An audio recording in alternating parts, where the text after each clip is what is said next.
become the most dangerous fault line in the Middle East.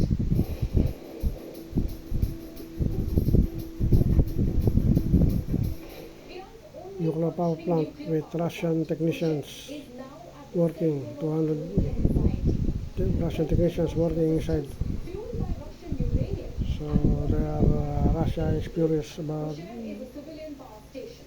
It's entering not enriching the uranium. It's not put Iran-Israel war underground, and it was never meant to be a war because of the target. Iran Russian prefers to technicians extract in any danger, closer, and Iran Russian lives decides in that. danger. Russia